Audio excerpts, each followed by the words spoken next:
Actually এই মই এখন বাইচাইকেল এক্সপিডিশ্যন কৰিছিলোঁ। এইটো হৈছে আপোনাৰ ভলগাৰ পৰা ব্ৰহ্মপুত্ৰলৈকে, মস্কো ৰাছিয়াৰ পৰা গুৱাহাটীলৈকে। তাৰ যিটো মেইন কনচেপ্ট আছিল, থিম আছিল, সেইটো হৈছে অসম আছাম, অসম টুৰিজিমক প্ৰমোট কৰা।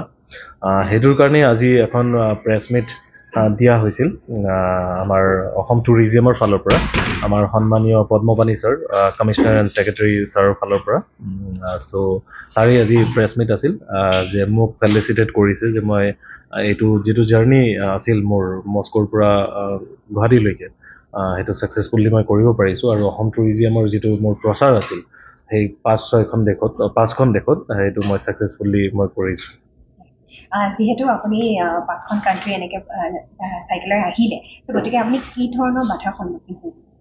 একচুৱেলি চাওক, মই এজন ডিফাৰেণ্টলি এবল পাৰ্চন হয় আৰু নৰ্থ ইষ্টৰ ফাৰ্ষ্ট পেৰাচাইকেলিষ্ট হয়।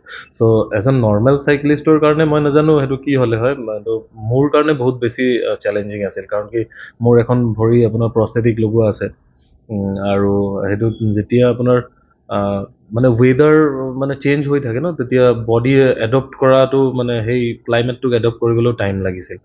লাইক ৰাছিয়াত চবতকৈ ডাঙৰ প্ৰব্লেম পাইছোঁ যে প্ৰথমটো তাতে খানা পোৱা নাই। মানুহবোৰ টাউন চিটিবোৰত যায়, সেইটোত গৈ ধৰক দোকান চোকান ৰেষ্টুৰেণ্ট পায়, কাৰণ কি সেইবোৰ জেগাত মানুহ থাকে। কিন্তু মোৰ যিটো জাৰ্ণি আছিল, মই বহুত আপোনাৰ ৰাস্তা কভাৰ কৰিছোঁ থ্ৰু মাই চাইক্লিং। ত' সেইবোৰত দোকান পোহৰ একো পোৱা নাই, মানুহ চানুহ একো নাছিল। চ' খোৱাৰ কাৰণে প্ৰব্লেম আছিল। লগে লগে তাতে আপোনাৰ 3 to 4 ডিগ্ৰী চেলচিয়াছ আছিল। সেইটো এটা ডাঙৰ চেলেঞ্জিং আছিল ঠাণ্ডাৰ কাৰণে। কাৰণ কি আমি ইয়াতে নৰ্মেলি ঠাণ্ডা ধৰক মেক্স টু মেক্স 15 ডিগ্ৰী পাইছোঁ, 16 ডিগ্ৰী পাইছোঁ, কিন্তু তাতে গৈ 3 to 4 ডিগ্ৰী চেলচিয়াছ। ত' সেইটো এটা ডাঙৰ চেলেঞ্জ আছিল। আৰু ৰাছিয়াত সেইবোৰ আছিল। কিন্তু মোৰ যিটো কনচেপ্ট আছিল কি লাইক অসম টুৰিজিমক প্ৰমোট কৰা, সেইটো মই 100% ট্ৰাই কৰিছোঁ। ইভেন ৰাছিয়াতো হৈছে, ৰাছিয়া কাজান ইউনিভাৰ্চিটিত হৈছে, ৰাছিয়া IIT ইউনিভাৰ্চিটিত হৈছে, ইভেন মস্কোত যিটো আমাৰ ইণ্ডিয়ান কমিউনিটি আছে তাৰ লগত হৈছে। তেনেকৈ মই আপোনাৰ কাজাকিস্তানত সোমাইছোঁ। কাজাকিস্তানত যেতিয়া সোমাইছোঁ তাতে আকৌ ডেজাৰ্ট আহি গ'ল, মৰুভূমি। চ' তাতে আকৌ টেম্পাৰেচাৰ হাই হৈ গ'ল 45-48 ডিগ্ৰী চেলচিয়াছ। চ' এইটো আপোনাৰ মানে ৱেডাৰক মানে এটা ডাঙৰ চেলেঞ্জিং আছিল মোৰ কাৰণে। আৰু মই অলৰেডি ক'লোৱেই যেনেকৈ প্ৰস্থেটিক মই লগাওঁ, চ' সেইটো এটা ডাঙৰ প্ৰব্লেম আছিল।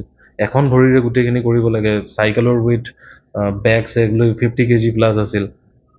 চ' লটছ অফ থিংছ আছিল। আৰু কিমান দিনৰ ভিতৰত আপোনাৰ এইটো কমপ্লিট হ'ব? এইটো অলমষ্ট 3 মাহেই হৈ গ'ল। 25th of April মই ষ্টাৰ্ট কৰিছিলোঁ ইয়াৰ পৰা, আৰু এতিয়া 13th of July মই গুৱাহাটীত আহি চেছ কৰিছোঁ।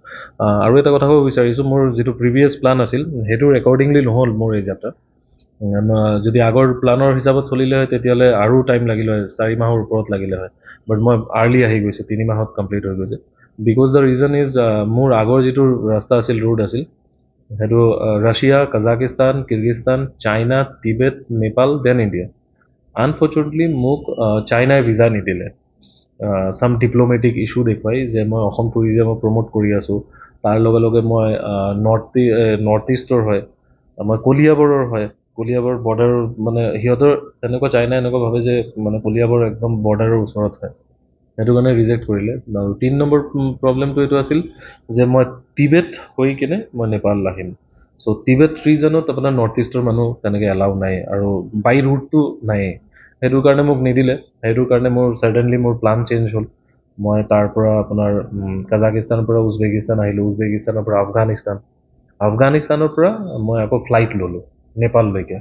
মই তাৰ পৰা ফ্লাই কৰি নেপাল আহিলোঁ, নেপালৰ পৰা আকৌ মই মোৰ যাত্ৰা ষ্টাৰ্ট কৰিলোঁ। চ' সেইটো কাৰণে মোৰ যাত্ৰাটো অকণমান শ্বৰ্ট হৈ গ'ল। আৰু দেশ হিচাপে মই আপোনাৰ 6খন দেশ, মই মানে ইণ্ডিয়াক লৈ 6খন দেশ কভাৰ কৰিছোঁ।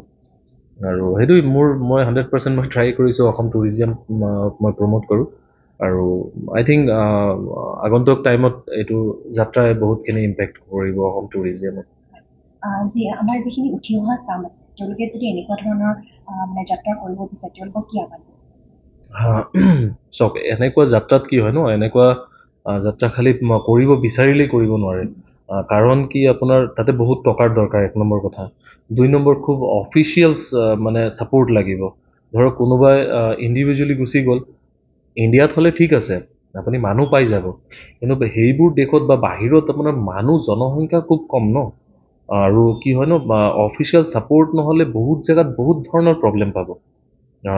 মইতো মানে বহুত লাকি হয় যে মোৰ ইমান প্ৰব্লেম হোৱা নাই, কাৰণ কি এই যাত্ৰাটোত আপোনাৰ ministry of tourism, ministry of external affairs state, আমাৰ অসম গভৰ্ণমেণ্ট, আমাৰ আছাম টুৰিজিয়াম, ইমানখিনি অফিচিয়েলছ মানে জড়িত হৈ আছিল। চ' মোৰ কাৰণে সিমান এটা প্ৰব্লেম হোৱা নাই, কাৰণ কি অফিচিয়েলি এম্বেচিৰ ফালৰ পৰা মোৰ লগত পূৰা কৰ্ডিনেশ্যন হৈছে। চ' ইজি হৈ গৈছে যে এজ এ নৰ্মেল মানুহ মই ক'লোঁ ন ইণ্ডিয়াত ধুনীয়া, কোনো প্ৰব্লেম নাই। আৰু মই যিমানখিনি দেশ ঘূৰিলোঁ মানে মোৰ এনেকুৱা লাগে যে ইণ্ডিয়াই চবতকৈ বেষ্ট হয় ৱৰ্ল্ডৰ মাজত। খোৱাই হওক, থকাই হওক, মেলাই হওক, মানুহেই হওক, চব। সেইবোৰ দেশততো আপুনি জিঅ'গ্ৰাফিকেলি ৰাছিয়া আপোনাৰ ইণ্ডিয়াৰ নিচিনা 10-15খন দেশ হ'লে ৰাছিয়া হ'বগৈ, কিন্তু মানুহ একদমেই নাই, জনশূন্য। কাজাকিস্তানতো তেনেকুৱা মাত্ৰ 2 কোটি মানুহ তাতে আছে, গোটেই এণ্টায়াৰ কাজাকিস্তানত। ত' সেইবোৰ প্ৰব্লেম আছে। চ' যেতিয়াই কোনোবাই যদি তেনেকুৱা ভাবি আছে, প্লেন কৰি আছে, ডেফিনেটলি মই তেওঁলোকক ক'ম যে প্ৰথম তেওঁলোকৰ মানে আইটিনাৰিটি যিটো হয়, ক'ত যাব, কেনেকৈ যাব, আৰু এটলিষ্ট এম্বেচিৰ লগত যাতে এটা কৰ্ডিনেশ্যন ৰাখে। এম্বেচিক মেইল কৰিলে তেওঁলোকে ৰিপ্লাই কৰে।